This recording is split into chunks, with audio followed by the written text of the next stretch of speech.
President, speak to the amendment. Senator's the floor. Mr. President, there's not one amongst us who has not heard repeatedly from our constituents about the stress on families that this school year has brought. And families rely on schools for so many things for their children. And we all know, as investors in education, it is so much more than curriculum that can be shared online. And, Mr. President, for families that have children who cannot stay home alone, they are under particular duress to find safe, albeit expensive, places for their children to be. I talk with women every day who really are on the brink of exhaustion from trying to fulfill the many roles they have as maybe employees or maybe working from home and being educators. Many of them have had to have additional equipment in their homes because they have 4 children working on computers, and they need to be able to have access all at the same time. And there have been an extraordinary number of stresses on families, and this is an opportunity for us to fulfill that commitment that we support them in the education of their children. And when a unique situation arises as COVID that has resulted in the closing of the schools, we don't just abandon them, but we actually provide them the opportunity to offset some of those costs they would never have had if the schools had been open.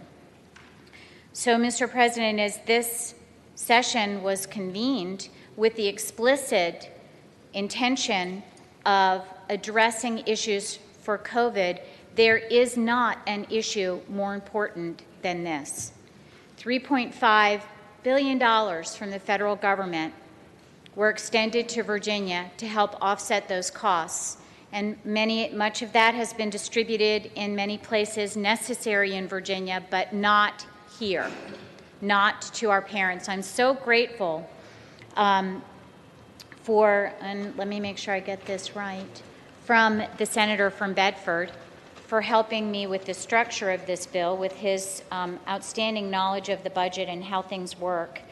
There were many ways that we looked at addressing this issue, but Mr. President, for the families, for the children, for the working moms, for those that are trying to make ends meet in a year where there's unusual financial stress in the home, I would ask that everybody in this body support this budget amendment and utilize our constitutionally given obligation to appropriate funds, including the coronavirus relief funds, to ensure that the monies are spent in the right way in Virginia to make sure we listen to the needs of our constituents.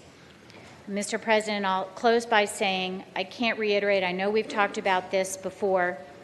When we think of these families, I don't want anybody here to forget that 42% of our families that attend public school in Virginia meet the financial criteria to qualify for free or reduced lunch. That means they're at 125% of the poverty level, and we have now asked them to take on additional expenses.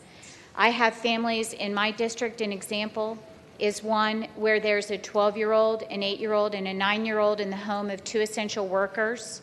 Those parents have been gone every day throughout COVID, and their 12-year-old minded the 8 and 9-year-old while they did their schoolwork, and is doing that again now.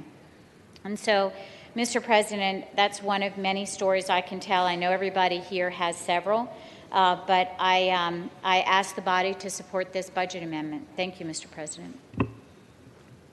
Thank the senator.